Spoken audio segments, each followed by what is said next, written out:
today. This is a special opportunity for mom and dad's kids and grandkids and family and friends to get together and do something a little bit different than the way we normally do it. And so just a brief bit of background. Some of us, if you can see, are wearing Augustlauding shirts. And what happened was, where Augustlauding came from was Christy's dad passed away several years ago, and family and friends gathered, to celebrate his memory. And it was a wonderful reflection and tribute to his life. And the only problem was he wasn't there to experience the fun stories and the memories as we talked about them and the thoughtful words that were offered by his family and friends. Becky, her quote to me that will stay with me for always is, "You would have loved being here," is what she said. And so we asked the question, why do we wait until someone dies to acknowledge in such a special way that we love them? And that question is what inspired us to start a new holiday. Okay, so we named the holiday Augustlauding, or Lauding, for this reason. August, and I heard Mike say August earlier, and both pronunciations are correct for the word August, but it means inspiring, reverence, or admiration, and lauding means to praise or extol. So what we want to do is August laud mom and dad while they're here, so they can hear us talking about them and how much we love them and care about them, and to celebrate their lives while they're here, and not wait until they're gone. So we've officially donned August, the first Saturday in August, as the official Augustlauding. And so you're all saying, well, this is June 29th. We're not anywhere near there. And the fact is that you can Augustlaud any time of year. But the official holiday, and you guys might be thinking this is a joke, and it kind of is, to be honest with you, that whether we're ever recognized as official Augustlauding holiday is not really the point. It's just we want to take an opportunity to say this is a special occasion to recognize people who we love. So with that as introduction, we're going to get going, and I'm going to sweat the rest of the time. Got a towel? Yeah. There's a towel right there. Okay, good. And what we're just going to do is, Kristen is kind of the agenda for the next 45 minutes or an hour or so. That was a joke. No, you don't get 45 minutes.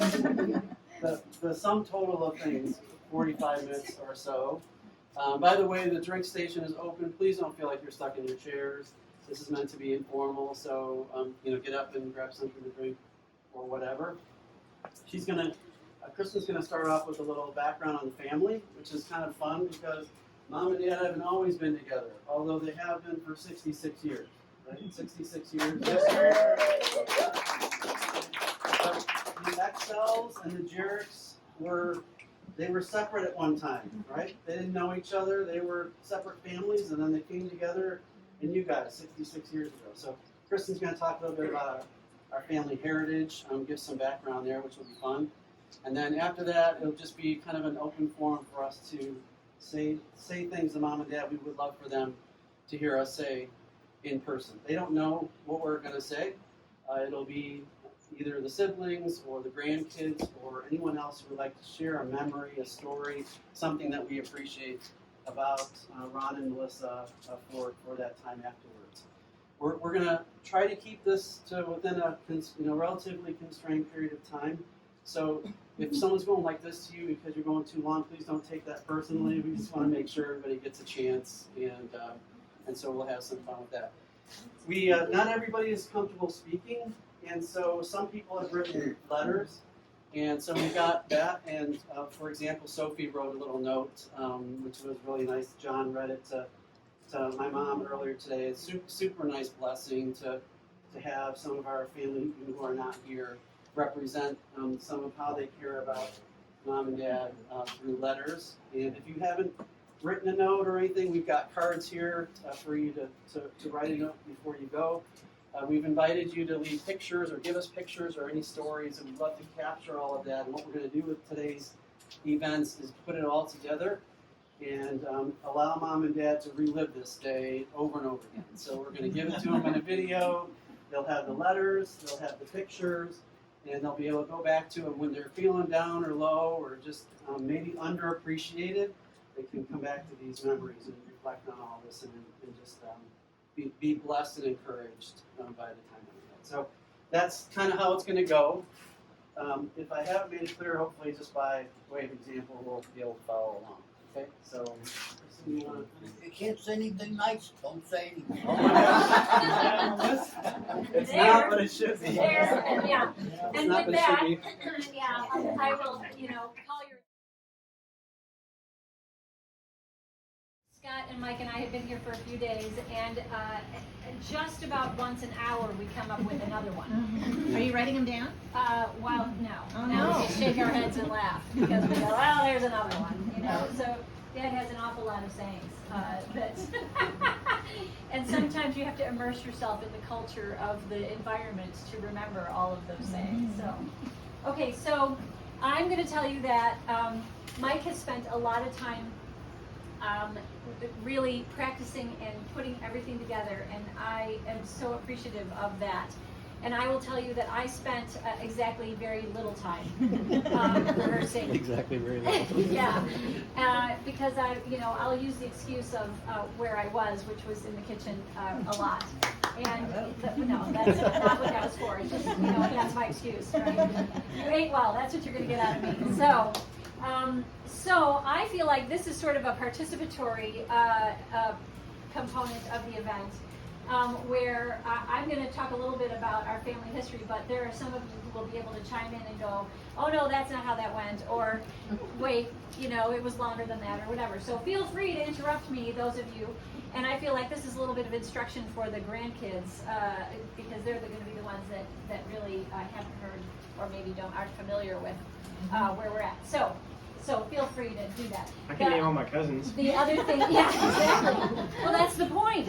If you ask the people of the generation of Mom and Dad, they could name all their cousins. Exactly, right?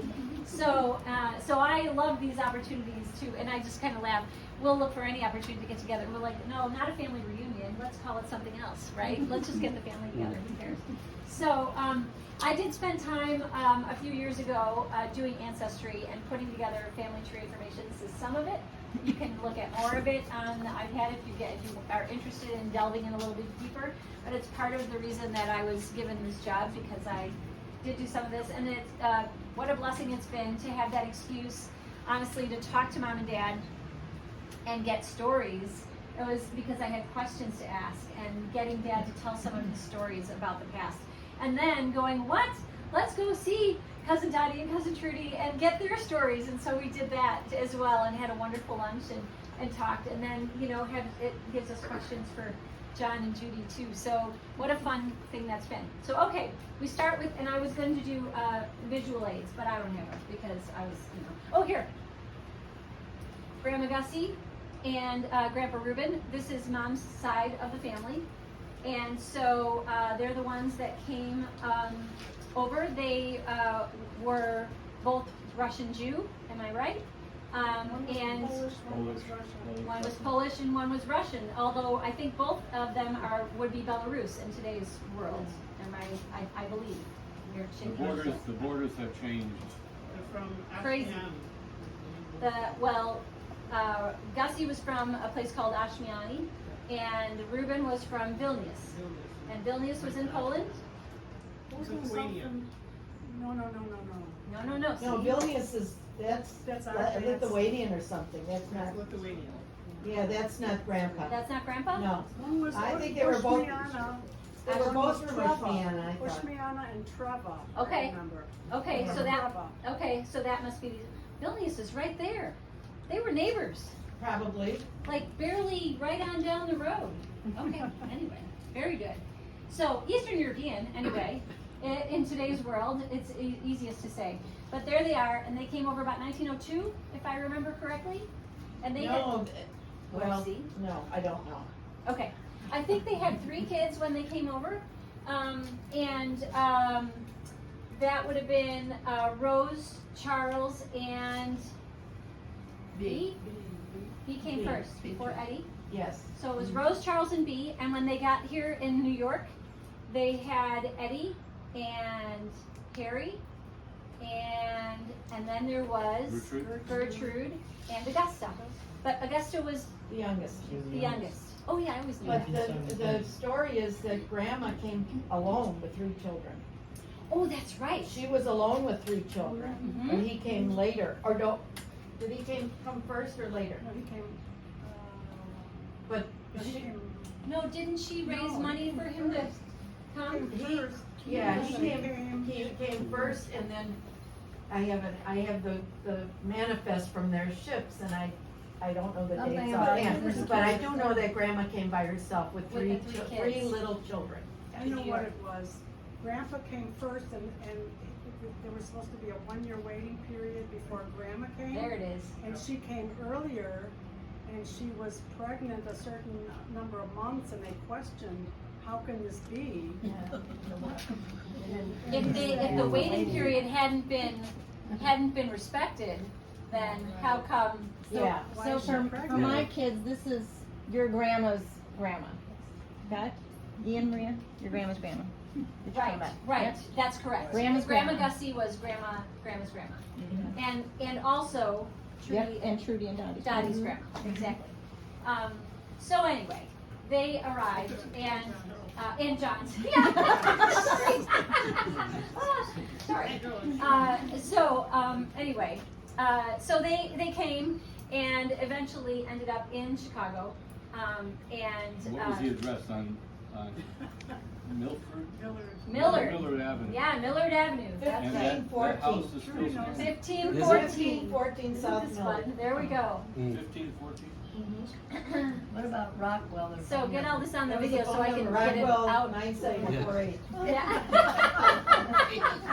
I remember it was about. So, very good. So there were the siblings. They were a very, very close Russian Jewish family, and I guess we've never talked about ourselves as being Russian, but in doing the history, I think that it is a Russian Jewish family. So we've always just said we're Jewish, and but anyway, so they were very close. We have audio tapes that we have of them talking to each other because eventually some of the family stayed in Chicago and some of the family moved to California.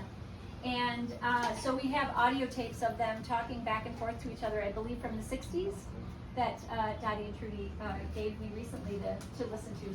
So fun to listen. A lot of Yiddish going on in those conversations, which is really neat.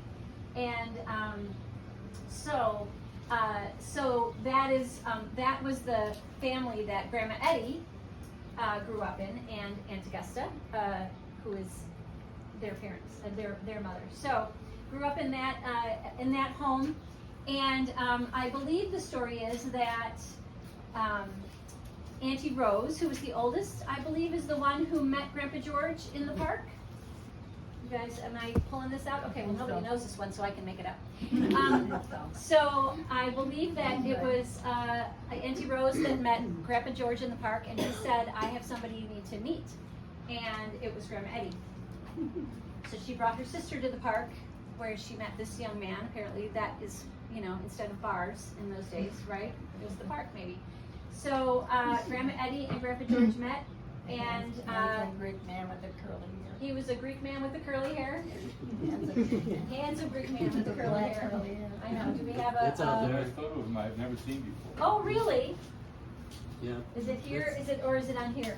No, I think it's one of those. Oh, they was wavy. Yeah. Where did it go? Well, anyway, it's I only have found a couple of pictures of Grandpa George, but in the archives. But so he was a Greek man, and he had come from Greece himself. I think 15 by himself. Is that right, Uncle John? 14, I believe. 14. Now we're going to get to where Uncle John knows more. So he was a young man who came by himself from Greece to the U.S. And so anyway, met Grandma Eddie, and they became a couple and got married, and had 3 beautiful children, Anthea, Melissa, and John. The caboose that came 9 years later. 9? Yeah. 9 years later. So, needless to say, doted on by his older sisters, and still is, I think. So that was the family. We wrestled. I put worms under his pillow. Oh! I know that. So there was the family. Polished my nose with polish. I did that? I think I remember something. So there was the family. They lived in Brookfield. They moved to Brookfield and lived in Brookfield. Went to Riverside Brookfield High School, and where Mom met Dad. So, okay, let's back up. We'll do it that way. And so Dad's family, I've got back further than Grandpa Frank, but I don't have any real stories back further than Grandpa Frank. One of the things that has struck me with the families is how many of the names are all the same. Everybody was named Frank and Joe and Rose, and the name. So sometimes it makes it hard to figure out who you're talking about, especially when you're trying to track them. But Grandpa Frank had about 1,000 siblings, and which is something I never knew. Grandpa Frank was the second oldest. And the siblings spanned a very long period of time to get down to Uncle Ed, who was the youngest. So it went from Jim to Ed. And Jim was born in, which is a span, 1902. And Ed was born in, where is he? There he is, 1923, I think. So a very long spread between the oldest and the youngest. Grandpa Frank, I believe, I am making this up now. I believe he was not a person who liked a lot of commotion in his life, and Grandpa grew up on. We just saw this. Scott, where are you? Here. Where? Pulaski? Pulaski. Crawford Avenue? Yes. Pulaski or Crawford Yeah, it's the Avenue? same street. Same street. Yep. So that's where Grandpa was a little tyke, where he grew up as an only child, and his cousins meant a lot to him because he was an only child. He had a cousin Roger, who was also an only child, so that mattered a whole lot. And he had a couple of other cousins that were a little bit older than him, the Sindelar boys, and he hung around with them a lot as well. So because he didn't have any siblings, They all lived on the same street. but they all lived on the same street They all on lived Pulaski. within 2 or 3 houses of each other. Yes, and if you go back to the census records, you can see that, which is really fun. They all lived within a few houses of each other. They had a good time in and out, and Grandma was there too, your grandmother. The grandmothers were there. Yep, and so in and out of those houses like they were their own. And Grandpa has stories that he can tell you about living with Grandma and Grandpa, or in the same neighborhood, and how which Grandma pulled your arm out of the ringer? Oh, that was Grandma Jirik. Grandma Jirik. She was apparently not a small woman. And one time Dad got his arm, it was headed for the ringer, that was the washing machine, the ringer. And it was into the ringer, and she grabbed his arm and saved him from amputation or something. Well, she banged the top of the rollers and separated the rollers. So that you didn't have a And smash. My arm was all the way up that far. That was shortly after she told him not to go near Exactly right. She had been warning you. Yeah. Yeah. No better way to get no better way to get a young child to do something than to tell them. Don't go near it. Don't go near the ringer.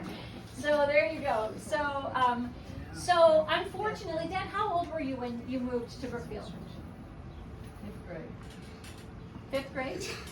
How old was that make me? I don't know. Okay, so 5th grade. When Dad was in 5th grade, they moved from Chicago, and all of those neighbors, all of those relatives and that support out to Brookfield, which was a full I don't know, like 10 miles? 10 miles, Couldn't have been more than 10. not more than 10 miles, right Yeah, but straight don't down forget, Pulaski.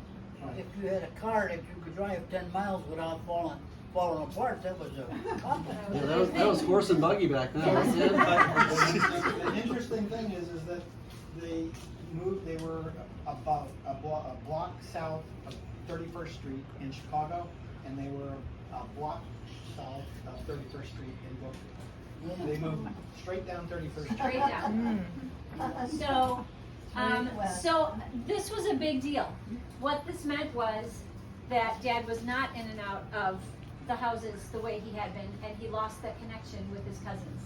And because his dad sort of didn't like all that commotion, he was not seeking out the commotion, and he was hardworking and, not a lot of time to go back and visiting the relatives. So they lost a lot of connections. And I think that's something that has always been hard for Dad because his cousins meant so much because he was an only child.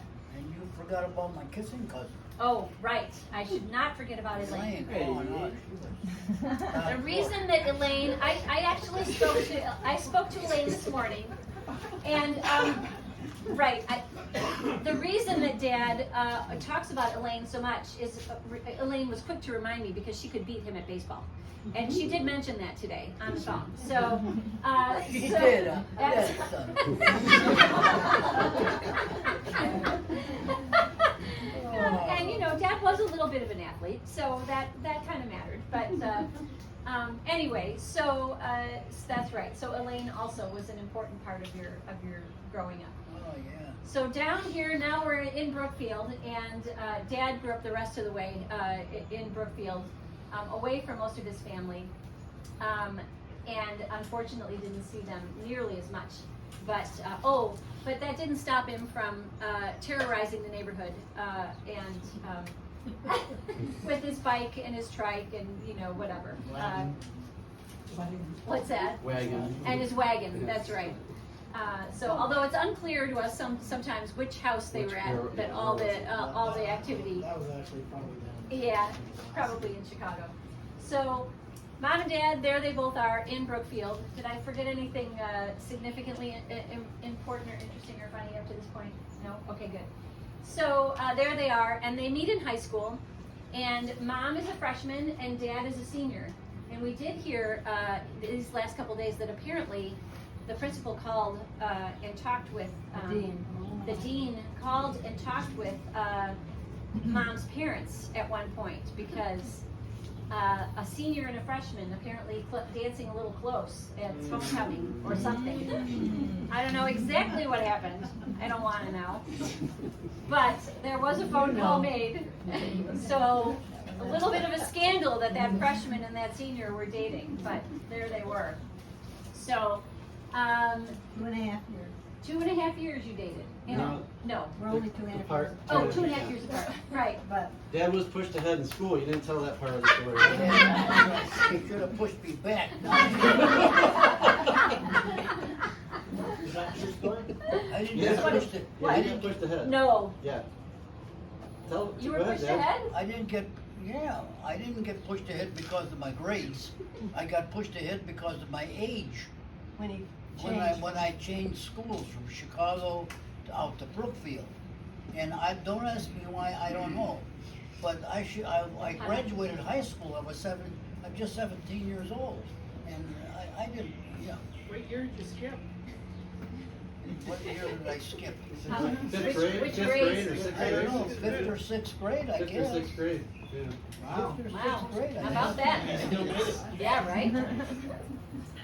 So there you go. So they graduated high school, Dad graduated, Mom graduated, they get married. I don't have details about this part. Dad went in the military. Dad went in the military. Mom drove across the United States to Las Cruces, New Mexico by herself. No.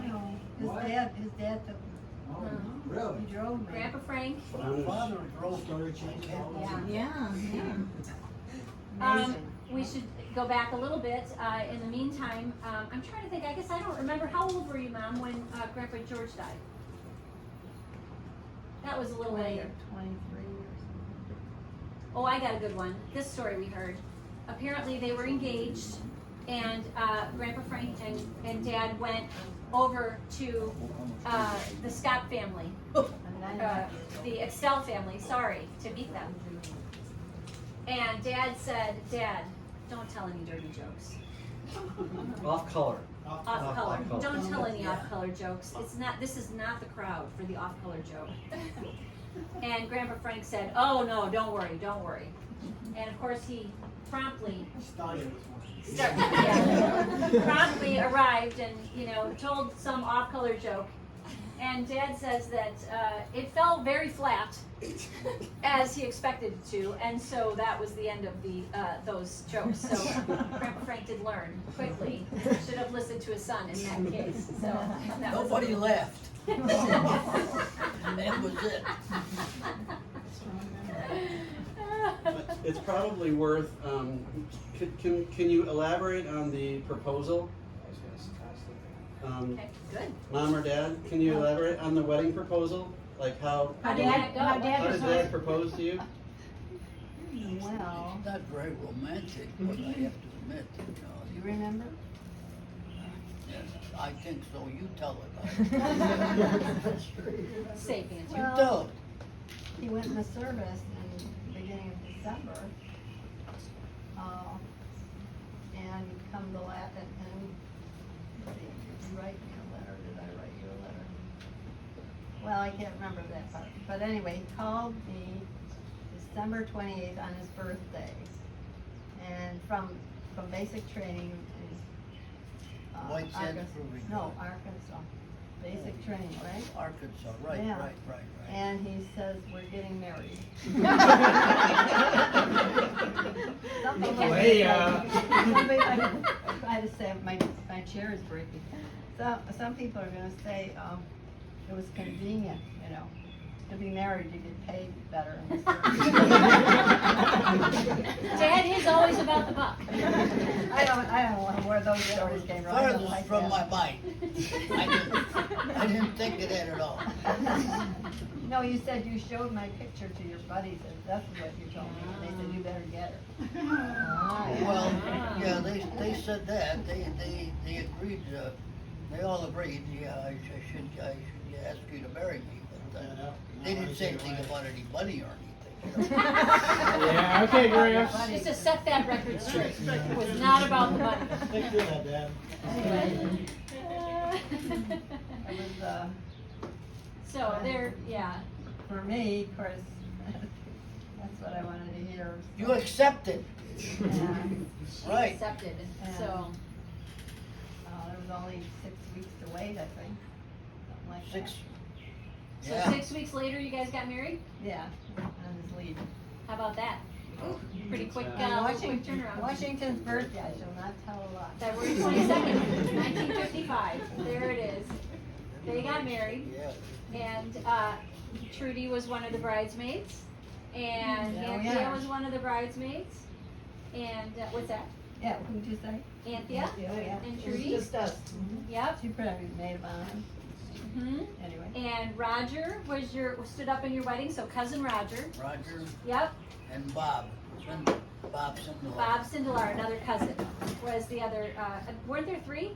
There were 3. Yeah, Well, as a friend. The other was a good friend of mine, I can't, Bill Johnson. Yeah. Bill Johnson. All right. And Bob was like my brother. Many times, my mother wanted to adopt Bob because his mother was having trouble working at that time and raising Bob at the same time. Because Bob was kind of goofy, He was like a he kid or wasn't around a lot. But his mother wouldn't agree to that.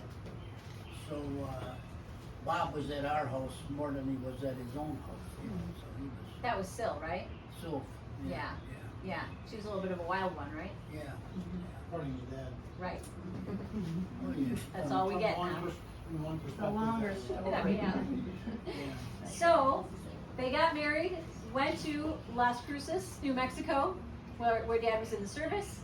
Steve was born a little while later in El Paso, Texas, where the hospital was, if you go to Las Cruces. Eric and I attempted a trip to New Mexico in March of 2020, and you all know what happened in March of 2020. So that was aborted, and we did not make it. But we will we will make that trip to go down and experience a little bit of Las Cruces, New Mexico. So when they moved back and you lived with Grandma and Grandpa for a little bit, right? With Grandma About Eddie? 2.5 years. 2.5 years? Well, Steve was 6 weeks old, and when we left, Scott was 1.5 years, and they're two years apart. So lived with Grandma, who I can't imagine loved anything more than having 2 little babies in that house. She must have been in 7th heaven. I bet she didn't want you to leave. I didn't think she wanted you to leave. And Dad didn't want to leave. It was too He had a maid. Yeah, it was too easy. Well, when they moved into this house. Grandma helped them to get this house, and they have been here ever since, and that was about 1 million years ago. Yeah, yeah. All of us were raised in this house, and so, for better or worse, what a great place this was. And I think a great place for a backyard party where so many of you have been so many times. So, all right, well, I think that's probably time for the book, right? Good enough. Thank you for participating, and if you have any... Oh, wait. First of all, I gotta tell a fast story. Okay, good idea. No dirty joke.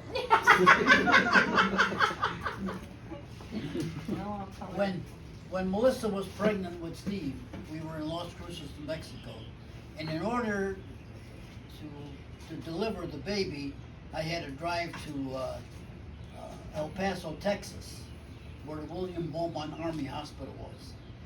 So I thought about it a number of times, but I thought she will deliver the baby, you know.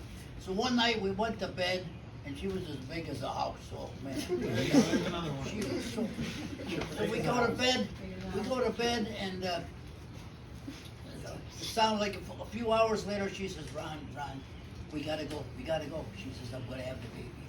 I said, oh my God, I gotta drive. Now you can visualize this. There's no highways, no nothing, just a desert road, you know, from Las Cruces, New Mexico to William Beaumont Army Hospital. How far was it? I thought it was about 90 or 100 miles, but I could be wrong. Don't quote me, I don't know. Google it. But anyway, we started out, and I said, hold my hand, and whenever you get a labor pain, squeeze my hand. I thought that way I can tell whether or not, you know, it's getting close or whatever. So she's, in between, no, you know. So we started out, and she squeezed my hand once, and I was going 40 then, you know, and on those roads, there were no curbs or whatever, you know. So, to make a long story short, by the time we got to William Beaumont Army Hospital, I thought she was just squeezing my hand all the time.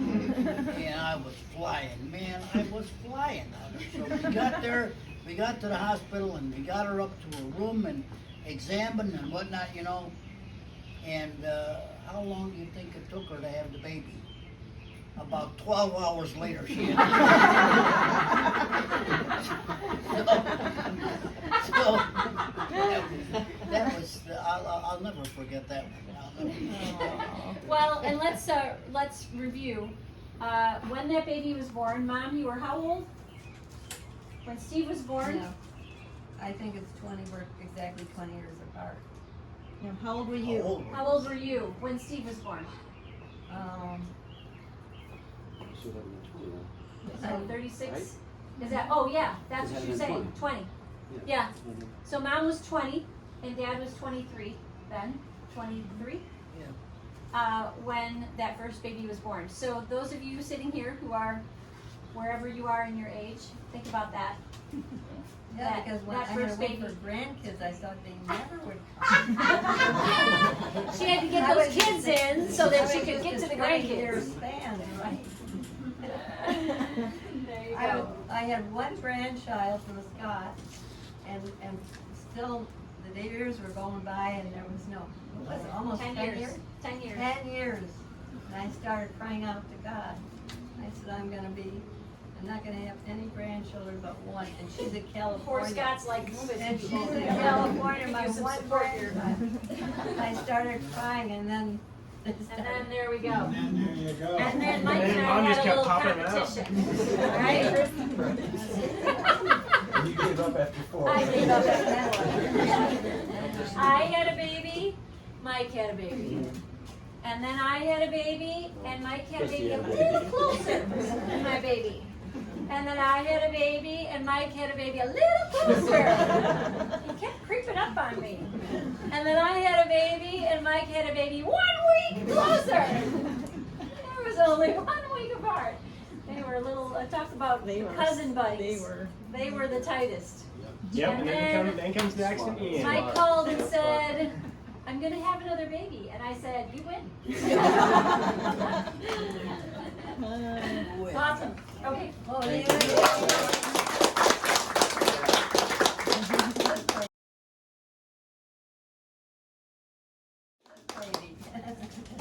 One more. well, and one more, of course. Should you rate, check, and check? Kristen, can you summarize all of the different ethnicities that we are? Caleb was asking, the different. Well, one of the things that is interesting that we learned as we talked about this week, I think this is fascinating, and I would have argued it, but when we searched, we learned that this is the case. I have had a DNA test because Elizabeth made me do it. So I have had a DNA test, and I have my ethnicity. And again, frankly, Eastern European sort of sums it all up. And Jewish, and about 16% Greek is what and that was the part Eric would say, don't do this, you don't know what you're gonna find. And I'm like, yeah, I'm really not all that worried about what I'm gonna find. But anyway, 16% Greek was to me the biggest surprise because I'm a quarter Greek. I don't know there's no question to me that I was a quarter Greek because my grandfather came from Greece. So if there was anything else that was clear to me, that was clear. So the 16% Greek I thought was really weird because that didn't make a whole lot of sense. But what we learned and found that I think is really fascinating, that if the 4 kids did a DNA test, we would actually all have different makeups of the backgrounds. So even if we said that, even if it was as simple as Dad's father is German, his mother is Bohemian, his mom's father is Greek, mother is Jewish, we are not 25% of each of those things. Our genes are mixed up in a way that is different. So each of us is actually a different combination of those 4 things. You didn't find anything other than that? I didn't find anything weird, Mom, don't worry. It's okay. No Turkish? No, There is Turkish. 11% Italian. Yep, and 11% Italian. Thank you, I didn't remember that. Yeah. So as You're mom okay, tells we got me, Italian in there. after I'm 40 years old, is Italian and that you're- Turkish. that you're part Italian. Because your grandmother was found in a Turkish orphanage with an Italian last name. That's always the story. Italian first name. Italian Oh, first Italian name. first name. So our, yes, so So after 40 years of telling So people, Grandpa no, I'm not George's Italian. mother. You are. You are. I know, exactly. Grandpa George's mother was found in a Turkish orphanage with an Italian first name. So we don't actually know what she But is. she was always considered Greek. It's all the same, I it mean, is all nobody the same questioned. area. Nobody questioned. The Turkish, whatever, if you There. are interested enough to want to see my There. DNA So makeup. Kristen, broad summary, Greek. Greek, Jewish, Greek and Jewish over here, Mhm. which is Russian Jew, and German and Czechoslovakian, What about Polish? Jew? which, What I always thought. well, it's Eastern, again. Oh, really? See, we got Russian and Polish. I think it's safest to say, again, the borders changed all the time. I think it's safest to say that we're Eastern European Jewish. That's what my DNA came back as, Eastern European. Eastern European, yeah. All mixed together. Ashkenazi, yeah, it is Ashkenazi Jew, and and I will say that when I married Eric, we had a little fight about this because I would say I am German, Czech, Greek, and Jew. Eric is mad that I'm dragging him into this. Greek and Jew, and he would say Jewish. You're not Jew because that's a religion. It's a religion. It's not a nationality. And I said, yes, it is. And he said, no, it isn't. So we had a little fight. But if you ask him now, he would tell you that he's come around and understands that it is a nationality.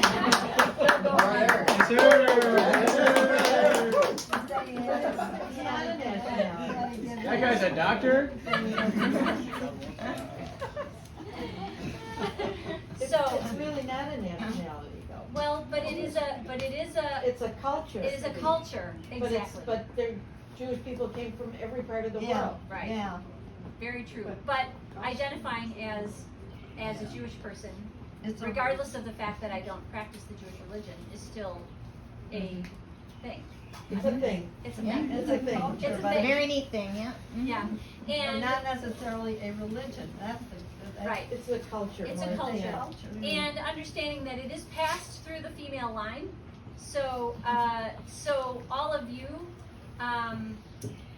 are not, the Jirik side is not considered Jewish,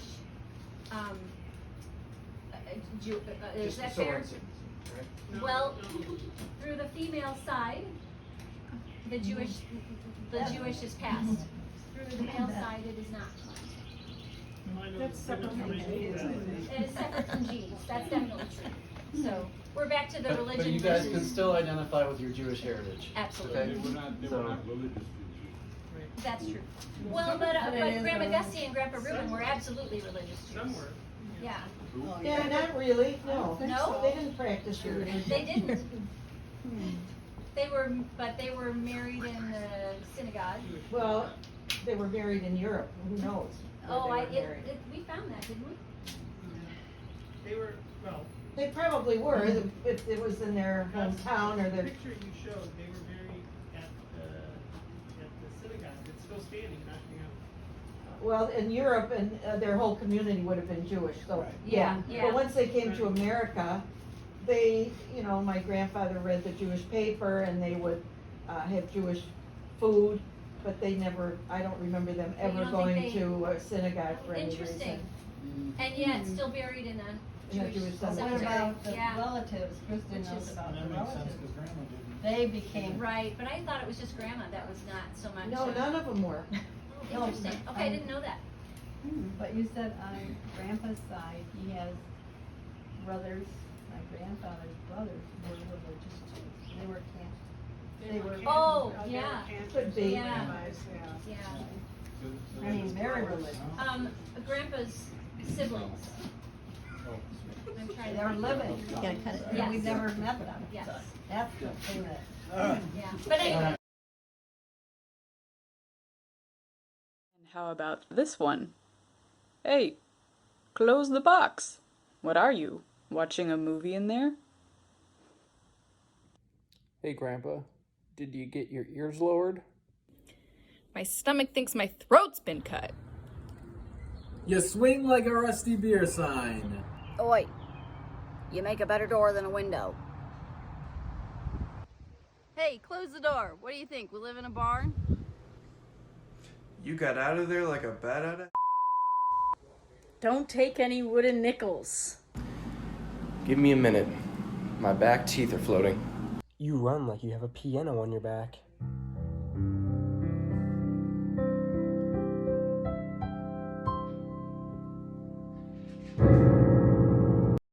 Hey, Gramps, if you got it, flaunt it. Yezheshmaria. Dad and suggested celebrating the first one focused on him. He was all about it, which is in fact a fun attribute of our dad. First he loves a party, and second he doesn't mind being the focus of attention. Am I right? If you want a great party, be sure to invite Ron.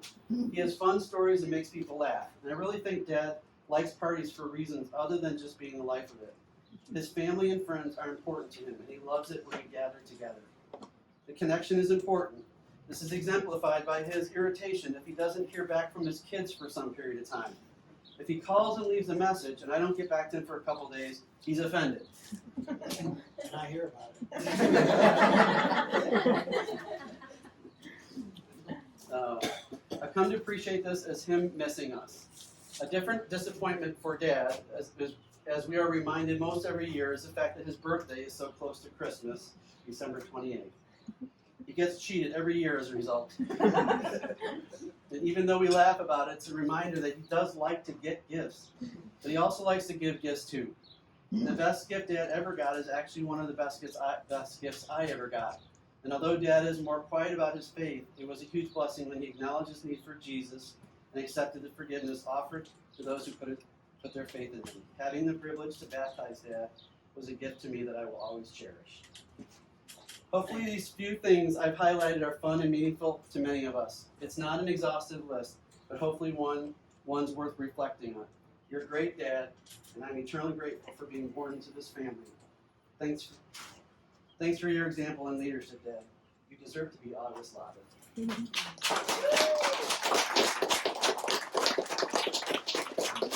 don't know what to say. I'm just flabbergasted. Put that on the list. Put that on the list. Okay. Mom. So I know Augustlauding was meant to focus on Dad, but it seems right to talk about you two, especially because we have everyone here. But we all know that unlike Dad, Mom is not one for being the center of attention. So I'll try to keep my comments brief and not too spectacular. As every parent knows from experience, parenting can be tough, and over the years, Mom has bore the difficulties we brought on her with courage and persistence. I'll start by thanking Mom for her firm discipline the time I was caught robbing Kmart, and she was called in by the police to pick me up. I'm convinced her discipline of me in that moment is what kept me from a life of crime. Major. What might I have become if I had gotten away with it? In all seriousness, though, as I think back on my life and Mom's desire to intentionally parent, there were some difficult spells for her years back. And what is so impressive to me, remembering those times, is how Mom climbed her way out of them. I expect that she would give the recognition to God, her counseling, and her family support. But I want to recognize Mom for her internal fortitude to heal. That is what is so inspiring to me, and it continues today. Mom, your drive to be healthy and whole is absolutely an inspiration. And I'm looking for you to press into that until your final days. It's always a good time to take and pause and reflect on Mom's lifetime of cooking prowess. She's put together some wonderful meals for us. Oh my goodness. And it still amazes me today to think back on my growing up having 3 squares every day. Right? Sunday dinner every day. Every day. And when we gather, she always wants to bring her A game. I know it's a bit of a frustration lately, wishing she could be equally ambitious as she was in the early days. But whatever she sets her mind to make is delicious, and many family memories have been made around her wonderful cooking. It's worth noting that beyond the wonderful meals and love of friends and family, there are other things that Mom cares about and invests in. And since becoming a Christian years ago, she desires that the world learn about Jesus and hopes in doing so would follow him. She's been faithful to her church and its mission in that regard. She also cares about our country and has hopes and prays earnestly that it would stay true to the values that were foundational at its beginnings. Her desire to serve is exemplified by her volunteering as an election judge. And not everyone may support the same candidates or perspectives, but it's difficult not to respect that she cares deeply and the passion in which she does. Thanks, Mom, for being a wonderful example of someone who cares for things beyond yourself and for the greater good. So to keep my promise to keep it brief, I'll finish on this note. The things I'll remember about Mom more than anything is her devotion to prayer. And I know you pray for yourself and for Dad, and I'm confident that you spend hundreds, if not thousands of hours praying for the rest of us and the health of this world. And I'm grateful for those prayers, but especially for your example of faithfulness. And in speaking of faithfulness, no one is ever perfect on this side of eternity, but Mom and Dad are wonderful people and examples of loving and supporting parents. And although not every day is a party, their example of faithfulness to each other in marriage for 66 years is an inspiration in itself to us and to the world. Through good times and hard times, sickness and health, we stayed committed and loved each other in a similar way that God loves us, no matter what. We're so grateful to have you as our Mom and Dad, and hold every day we have left with you as a precious gift. All my love, Michael. Yeah.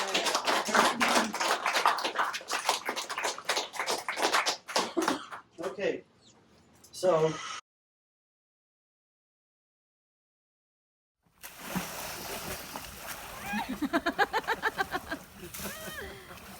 the first second of going Ready. in.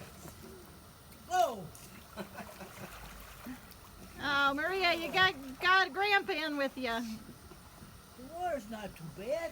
No? Is it better than yesterday, Mike? Give me my squirter.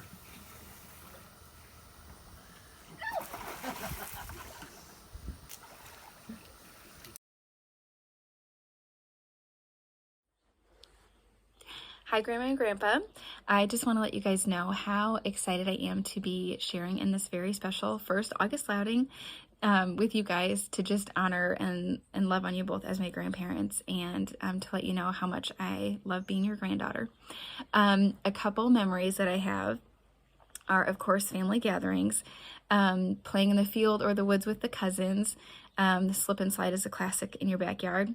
Going to the park, playing different sporting games out front in the cul-de-sac, hunting for ropes or other different devices to make pulley contraptions or swings on the willow tree. Grandpa, I don't know if you knew that we went through your entire garage and toolboxes trying to make different things.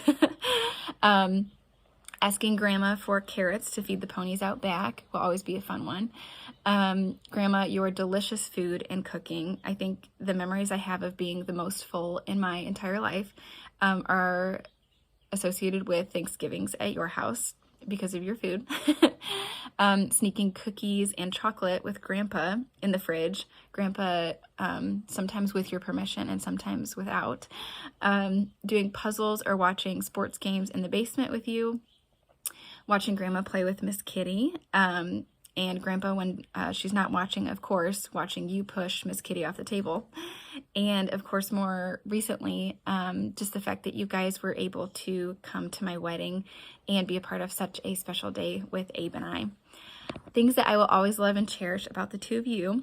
Grandpa, I will always think of your cheerful disposition and hearty laugh, your slightly grumpy but always playfully teasing personality, all of your funny sayings, of course. The fact that you always give me a hard time for all the food that I like to eat, but in fact, I know that I get that from you. The nickname RJ, but loving that we share the same initials before Abe. Your love for puppies and all things dogs. The fact that you like to give Grandma a hard time, especially when you're hungry, but it was always so apparent how much you love and cherish her. Your sense of humor is infectious. Your jokes are funny, and you always put people in such a good mood, and it's hard not to smile and laugh when I'm around you. Grandma, I love your sweet and calming personality and disposition. It always makes people feel so welcome and at home. You are so hospitable and always inviting anyone into your house, friends of ours, family, neighbors, and even strangers. You're an amazing cook. Your roll-ups, spaghetti, and matzo balls will always be my favorite. I think I will always picture you in your kitchen with your long corded phone until your recent upgrade, I know, but I love that will always be in my mind. Your love and care for all of your children and grandchildren, and just the fact that it's so apparent that you want what's best for them and how much you love them. And most importantly, your devotion and love for the Lord. You've been a wonderful example of a woman of faith who invests and takes time to put your relationship with God first. And I've always admired how much you pray and that you are not afraid to share your faith and your purpose for living for Jesus with other people. Both of you guys are just so invested in us as grandchildren, and I've always felt so loved and cared about by the two of you. You two are so special, and I've been so blessed to have you two a part of my life for so long. I know some grandkids are so lucky, so I'm so grateful for that. I know there are going to be so many more. I pray for a ton more memories and years ahead with the two of you, and I know this first Augustlauding to honor and love on you both is going to be one of many more memories to come. I love you guys so much, and both Abe and I. Mwah. Love you.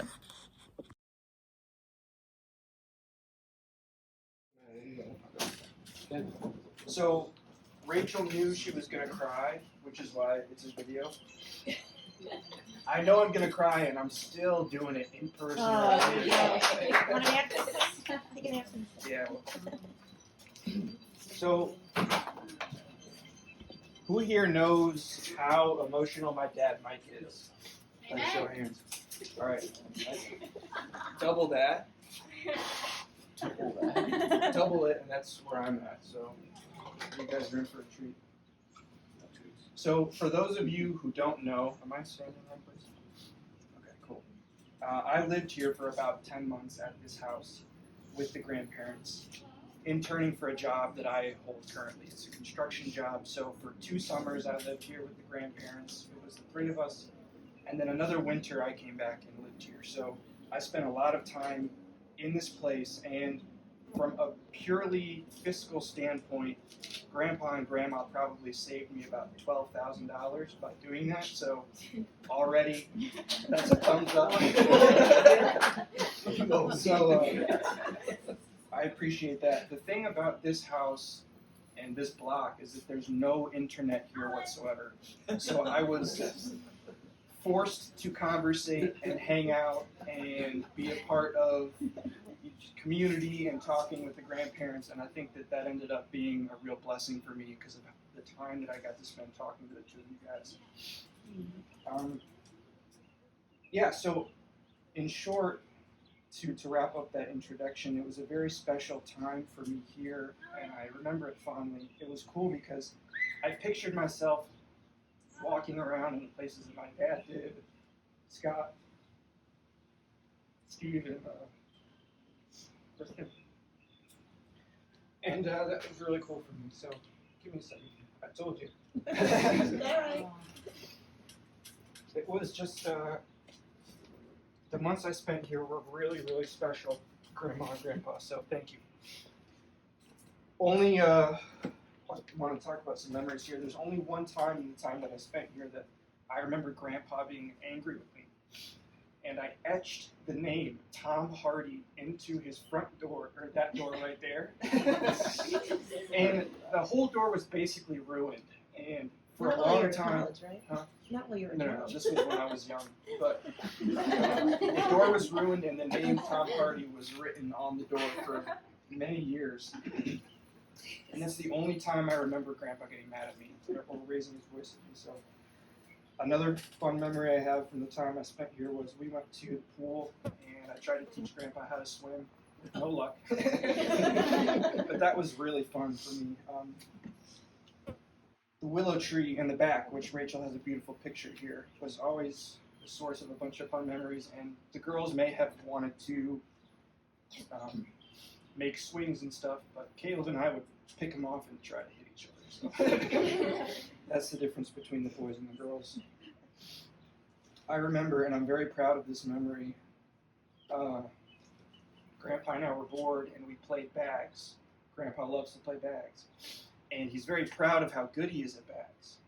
And many of you, my own family may not know this, but we sat out here for probably an hour and a half and played game after game of bags, me and Grandpa. And he did not beat me a single time. We played maybe 5 or 6 games, and he didn't beat me once. And he was frustrated about it. And I will always remember that and be proud that at the end you still haven't beaten me. So maybe we can do it again.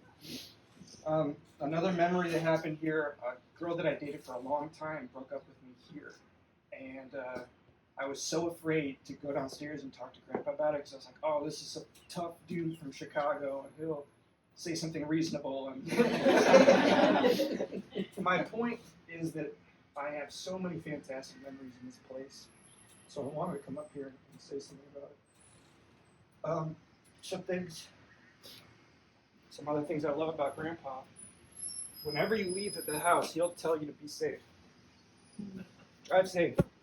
Every time, without failure. I love his ability to fall asleep anywhere.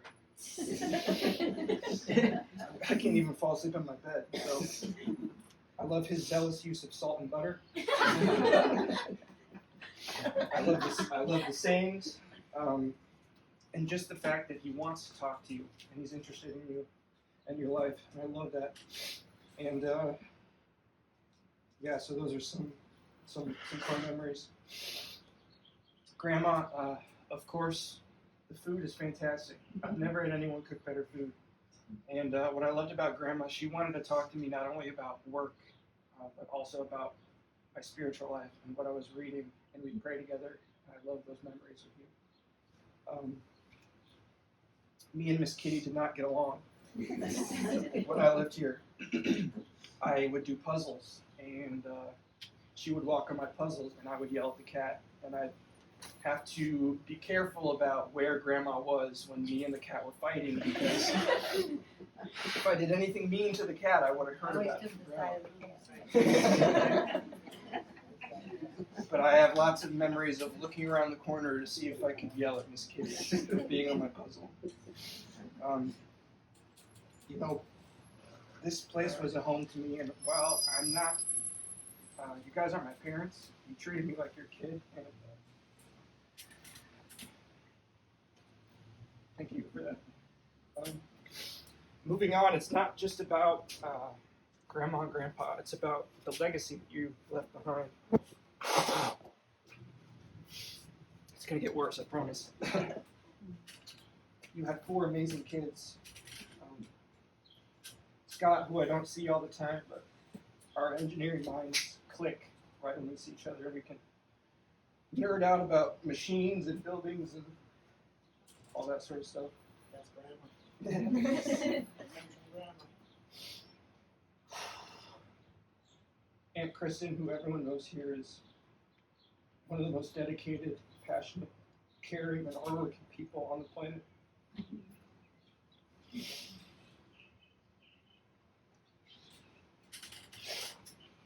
Steve. Sorry. Who I love to death, and I wish you were here.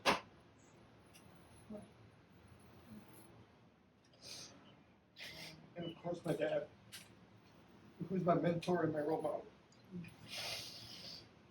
Oh, I should have done a video, Rachel.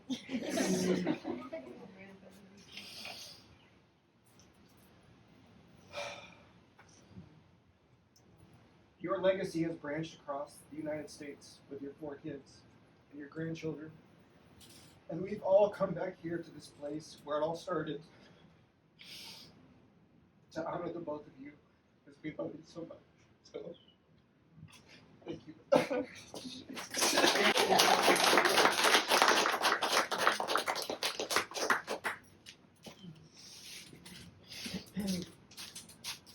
I should have gone first. You want to go? Yeah. Okay. Okay, give me a second. Yeah, I feel like we kind of need a break or something. I don't know. While Buzz getting ready, I have another video to play. You guys are supposed to be happy, you're not supposed to cry.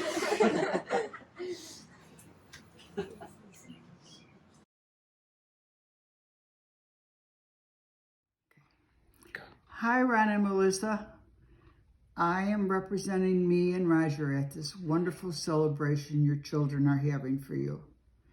Just wanted to remind you of how happy Roger was to be reunited with you on your 50th anniversary.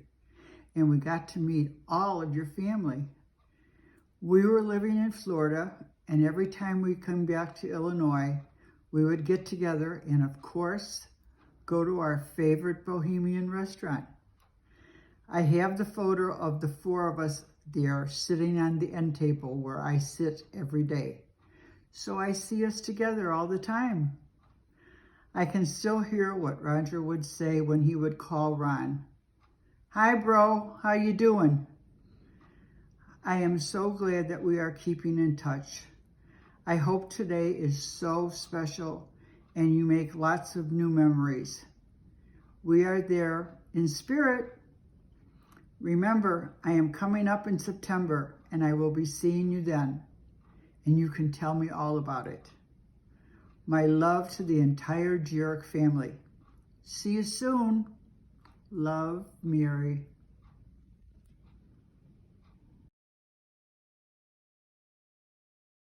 Anything else you got? I'll switch seats with you. Sounds good. Ian recently broke his foot, so he's got. Not wonderful public speaking or any speaking in front of some people. The only experience I have is all the essays I have to speak about in my 7th grade classes. You know, I'm not really gifted like this, like Shannon or Caleb or Quinn. But I'm gonna try my best. I wrote, you know, previously I'd written 2 separate letters to you and Grandma. Oh, this is not gonna be good. But I was thinking about memories that I wanted to talk about, or like a specific memory that I wanted to kind of focus on. And I realized that there's not one memory you can pick here that really just sums up, you know, all the amazing times we have. So I decided that, you know, I really wanted this letter to be about all the things that I have grown up on and how you guys have impacted me, not only as my grandparents, but, you know, almost as another set of parents that I can rely to. I'm going to borrow one of these.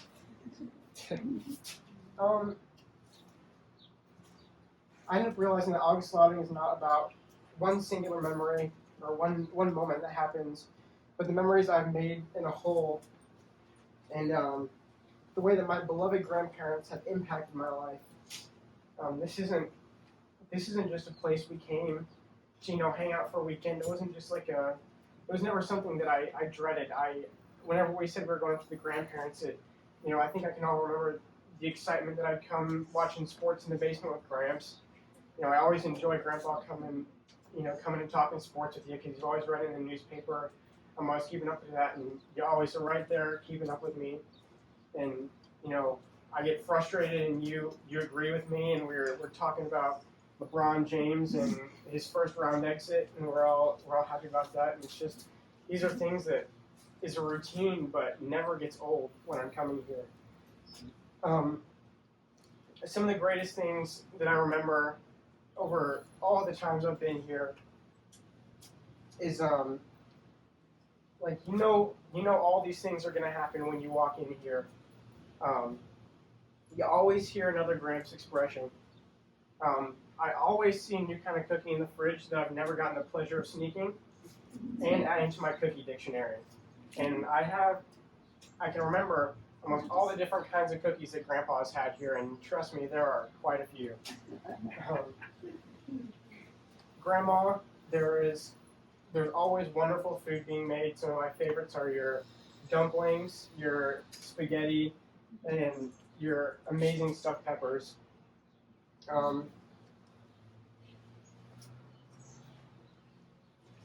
I have to say, the memories I've made with you guys has made me appreciate not only you more, but the people and the relationships I have around me in my life. I think this holiday or this gathering can mean a lot for a lot of different things for a lot of different people. But for me, I'm not only remembering the memories and the wonderful experiences I've had here, I think about all the ways you've helped me grow into the boy I am today and the man I will be eventually in the future. I mean, having you guys as grandparents around is like having another set of wonderful parents, except just a little more senile than my own. We're getting there, right? And I can never forget the $10 that I'm always cashing in every birthday that comes around.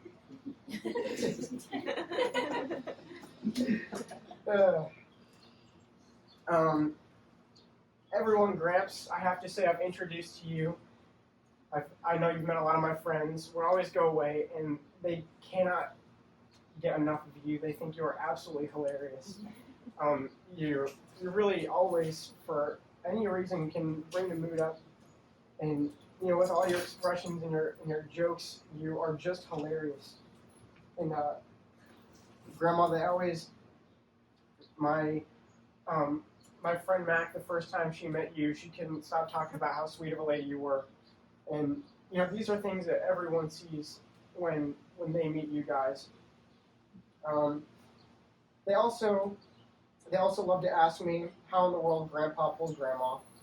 And I always respond, you must have never seen my grandpa's bowling skills, because they're just out of this world. But from the deepest part of my heart, you guys have changed my life in so many ways that I will never be able to repay you for. Thank you so much for just the wonderful guidance you've given me and the rest of my family. Love you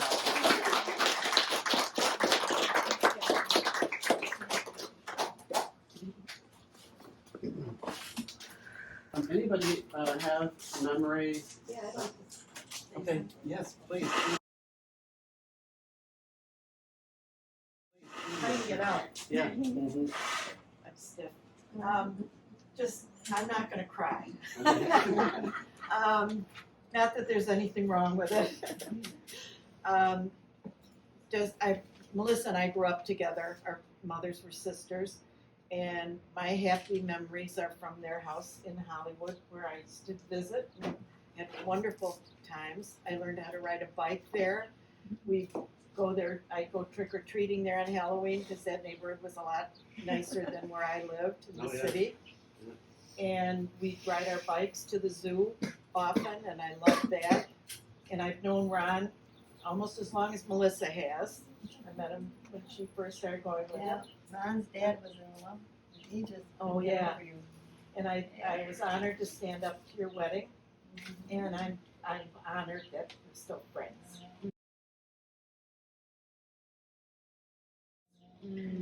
Yes.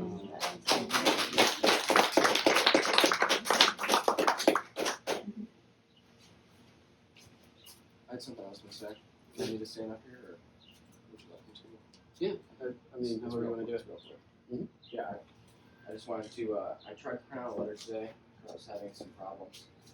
I could just have a couple things I wanted to quickly say, and that was just, it was fun to reflect the last couple weeks on some of the memories that we had here. It gave me a chance to kind of relive a little bit of my childhood. And like a lot of people have said, this is a place where we kind of remember meeting back up with family and kind of having family reunions. For some reason, I was thinking about that bouncy house that we had one time here. Yeah, their 50th anniversary. That was a blast. That feels like forever ago, but I just remember we played a ton of soccer out here with Colin, and I got to hang out with, this is where I grew up with Elizabeth, and we had a ton of memories here, and I just remember having a blast here with all my cousins, and it was just an amazing time. I remember when we had a roll-up competition one morning, and Tom and Rachel, I think, had like 13 or 14. It was unbelievable. And whenever we make roll-ups sometimes, Sarah, we've taught her how to make roll-ups, carrying that tradition down. And I can only eat like 4 now, and I think about how much cooler I was when I was younger, I guess. But, a lot of people have talked about your cooking skills, and that's a very strong memory that I have, and just how impressed I am and how much time and dedication it takes for you to do that, and how much we probably don't appreciate how long that takes and how skilled you actually are. So I appreciate that, and I appreciate how much you're praying for us and you care for us so much, and you ask me how I'm doing sincerely every time I see you, and both of you want to talk to me about it. And just for Grandpa, I thought it was interesting how you talked about kind of his encouragement in sporting events. I remember we went to a soccer tournament when I was probably freshman or sophomore in high school. And after I finished the game, he said, you're really good at soccer, but you can do absolutely anything you want to do with your life, and you're going to be successful as long as you put your mind toward it. And that really stuck with me for many years. And I thought back about that. So I love you guys, and I'm just glad that I'm here today. So.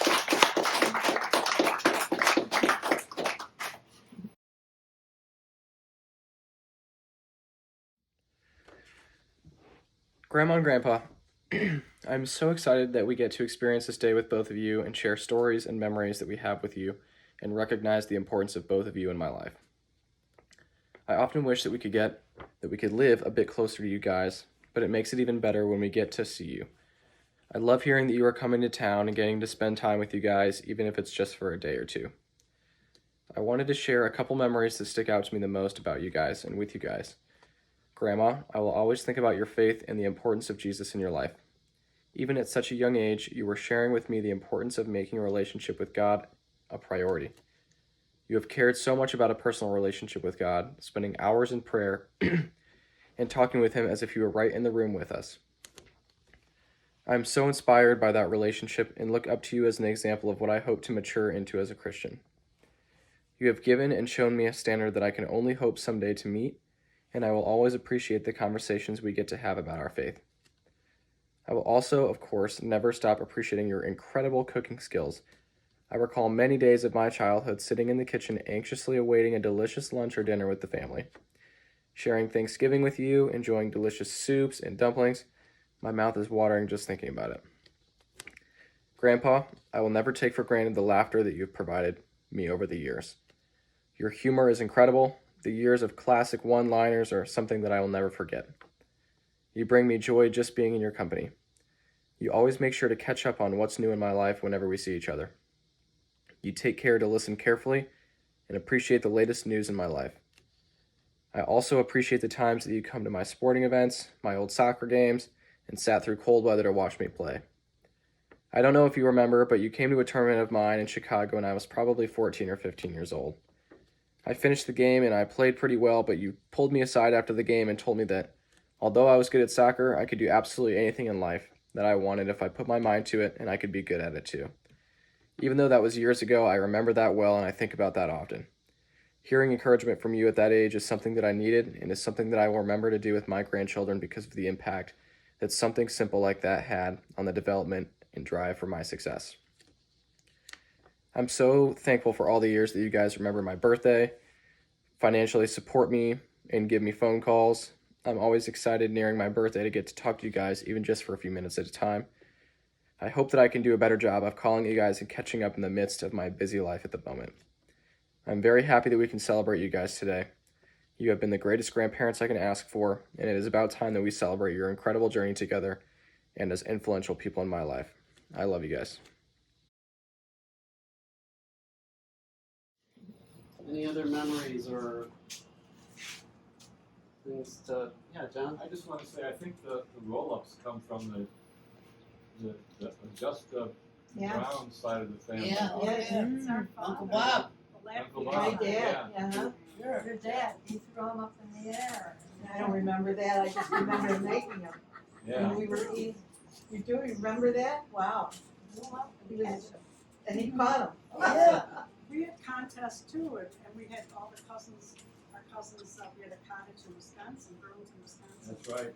And we had a roll-up contest, and my mom and dad each had a fry pan.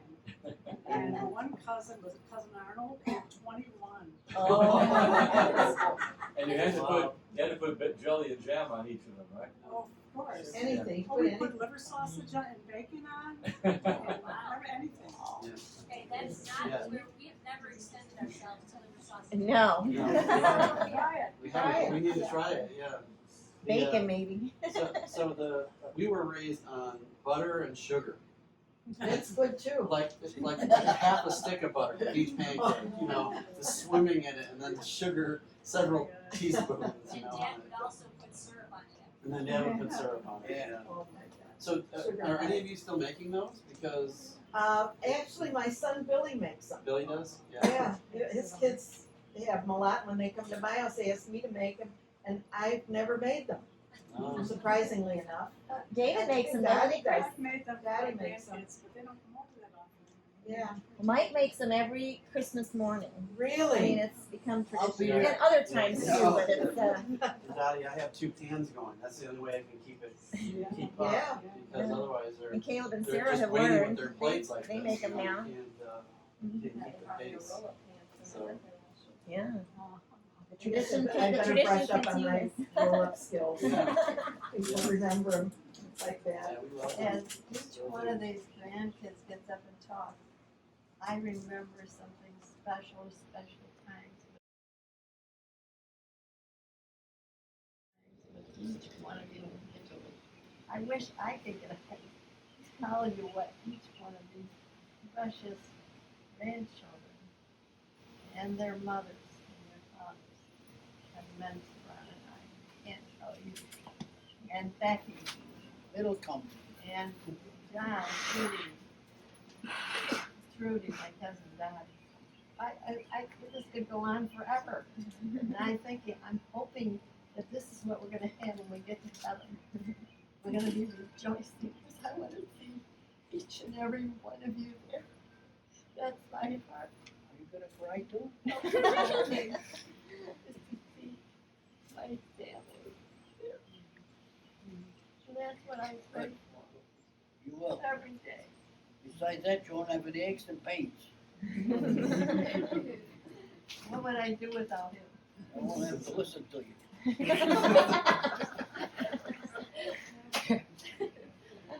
Did you want to be Every good? person that comes into my life that come be with us or be a friend, I just find it so special.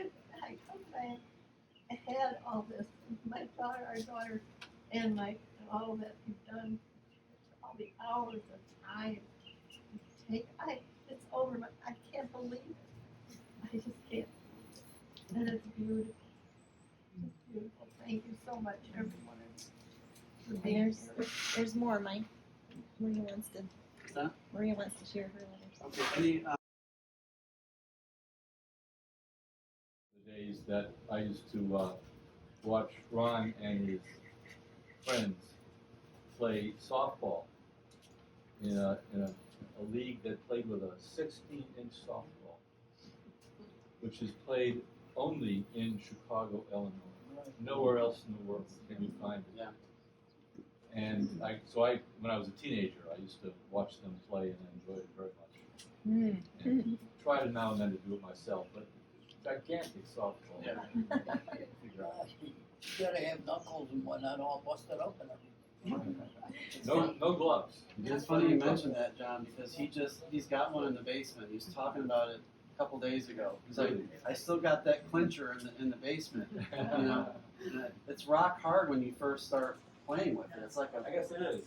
yeah, it's like a rock. And, I'm like, Dad, you couldn't take a shot off a bat of one of those right now. You'd be in trouble. So, Gramps has got to play some bocce ball with us. yeah. Well, I was told today that Melissa painted nail polish on my nose when I was asleep one night. Whenever it happens, I can't visualize. But anyhow, I'll take that as the truth. I must have deserved it. But the other thing I remember is that crap. It'll come to me. What about Greece, John?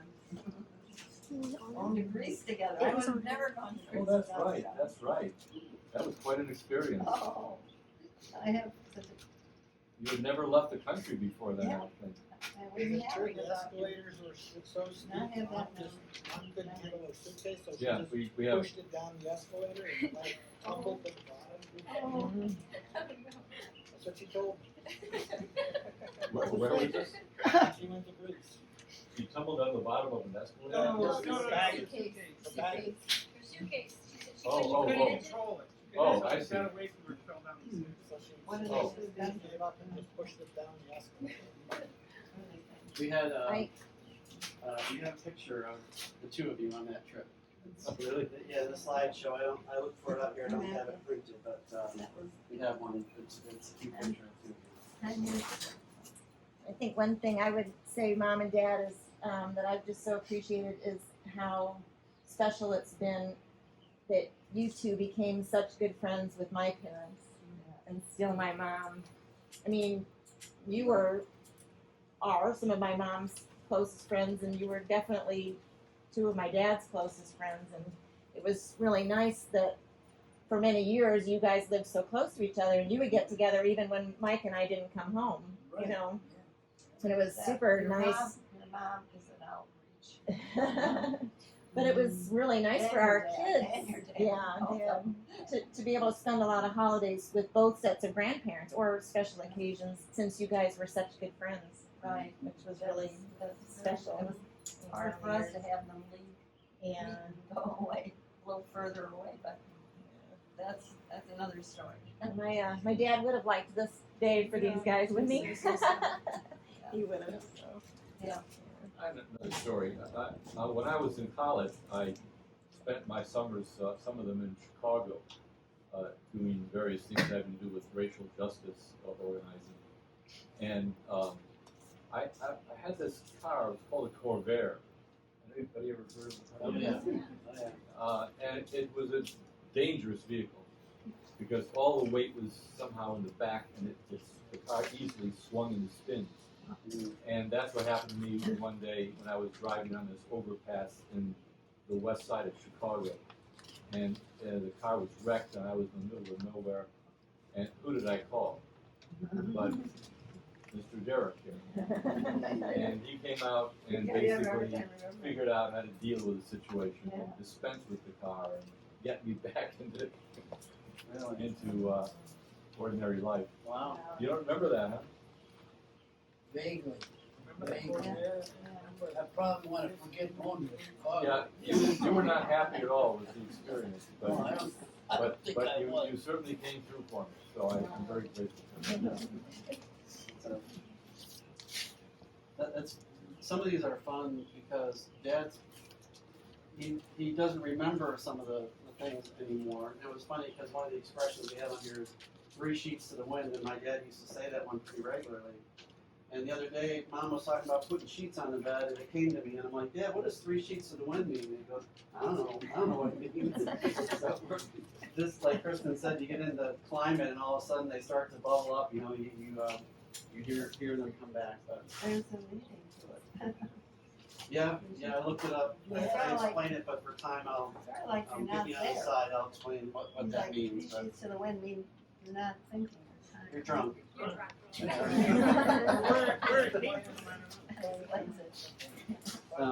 Okay, so just I think 2 more only. Scott, you were starting to say something? Did we interrupt you? I've got, anybody want to hear stories? I can. You got stories? Well, you got to give us at least one. You got to give us at least one story. I'll say this, a lot of people comment on Grandma's cooking skills, and that's one of my first realizations when I left home was I used to tell people that we had Sunday dinner every day. Steve and I, Grandpa worked second shift, so we had Sunday dinner at noon, when I usually came home from grammar school. And then Steve and I had it again for dinner, because Mom was busy with Kristen and Michael. And, so that's what I would tell people. We had Sunday dinner every day. You know my heart was in it. Say mom's heart. You know, if she won the lottery or whatever, she would give it away, trying to make everybody around her as happy as she could. You know, she wants to fix everybody's problems and make them go away, whether it's feasible or not. She expends a lot of emotion and effort on everyone's behalf to try to bring that to fruition. I have to keep reminding me not to overstep. A lot of faith. A lot of faith for everybody, right? Okay, so Maria's gonna read her letter to you. She wants to. If you guys can hang in there just a couple more minutes, and then Shannon, we're gonna end with you, or are you gonna read them to there separately? Okay. So it might be a good one to end on. Okay. But, Maria.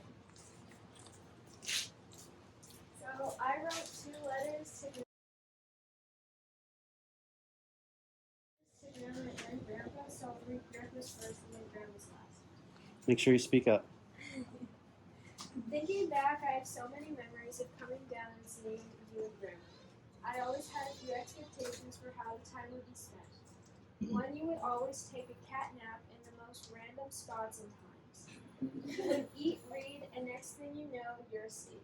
I love when you come to my house and sit on the couch or porch and be out within seconds. I also remember when you would sneak out of the house and go to the garage to open up the fridge and get chocolate chip cookies and soda. You would always bring me and Ian out so we could all have a little bit of sweet that Grandma didn't want us to have. Every time I have chocolate chip cookies, I think about you and a rebellious moment. Another great memory was when Grandma's cooking and you sit downstairs watching sports games you always keep up with. No matter who's there, you always sit downstairs talking about sports and using funny sayings to make fun of the other team. One of my favorite memories had to be when you tried to get into our big pool so you could sleep, but not burn alive. You struggled to get in the pool, so Dad had to push you up and into the pool, making a big splash. I remember when you got on your floaty and within minutes you fell off, causing a wave to form and make me fall off my bed. I will always have these memories of you that I can share with others so they can almost experience the fun memories and keep them alive. I love you so much, and the memories I have that I can celebrate. Thank you. And then Grandma, I wrote Happy Augustlauding. I have so many great memories of coming up and spending time with you and Grandma. Some of my favorite memories is when you cook amazing meals that make me fill up extremely fast. But yet I come back for seconds and sometimes thirds. I always loved your spaghetti and meatballs and all your yummy desserts you made. I also loved when you gave me carrots so I could go out and feed the horses by the fence. You always looked out for me and always helped me to have something to do, whether that was with dolls and making a house for them or playing basketball right outside. When I came to the table to eat, you would always pray and tell us about amazing things and God was doing. You always loved God and loved us enough to share about your journey and help me to grow in my faith. I remember going to bed in one of the bunk beds knowing I was safe and loved, and also very full. One of my favorite stories with you was when you had to drive me to piano lessons and becoming lost trying to find the house, since we had no GPS. Thankfully, we found our way, and unfortunately, I wasn't late. My favorite and most recent memory was being able to share our love for cats and becoming cat moms together. You always shared toys with me, and even though Banda and the Skinny are still trying to get to know each other, I have no doubt they will be fun friends. I am so happy to spend this day together and go to bed knowing you love God and me and everything will be alright.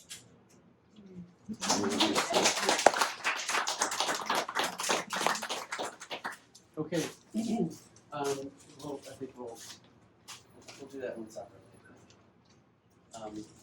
So I think this kind of concludes, unless there's something pressing that wants to make sure they remember something in front of us. But we can certainly continue to visit for the remaining time that we have together today and talk about some of these things obviously after today as well. But hopefully, Mom and Dad, you've enjoyed Immensely.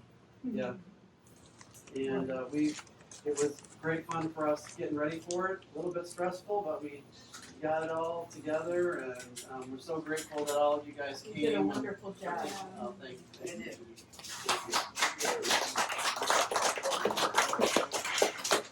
So, Kristen is now. It's time.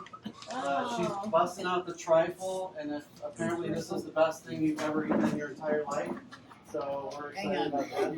But, oh wow! Yum yum. So with that, I think we'll close it out. And for you guys, just so you know, we videoed it all. We got all the letters, all the pictures. We're going to get that all together. It might take a little bit of time, but it'll be a package that you can have and relive and listen to again, and you'll be able to be with everybody whenever you want to. That's our goal here, is for you to. Well, we'll make it electronic, so it's easy for you. Did you do the photos, the electronic photos? So I did. Kristen has a lot of the content. She sent that to me, and then I kept them. And between the two of us, we were able to get a bunch of the photos that you're seeing here. These are our family ones. Yeah. What's that? Is that your regular family ones? This one's not the, but yeah, done it. And it was kind of fun because we've not really ever tried to put certain pictures together like that before. So Don't worry about it, I will walk through, I don't. Like we have some of those. yeah. If, Electronically, and then I could make hard copies for my collection. okay, so I'm going to be talking to Shannon because she's the one that's going to help us make it accessible to anyone. Oh, good. So she's in the business. She's in the business. She's in the business, and so what we want to be able to do I think is she's giving you the make, And there's one. make it accessible. So if there's certain things that you want, you can get. And, yeah. Dad, all right. for those of us who wrote letters, do you want us to put them up There's a there? basket. Yep. Or- Yep, you can put them up here, and there's cards up here too if you want to write something. But yeah, you can put the letters up here, and we'll keep them. Yeah, Sophie's note is up here. So. Yeah. All right, thanks everybody. Really appreciate it. We got one for dessert, so.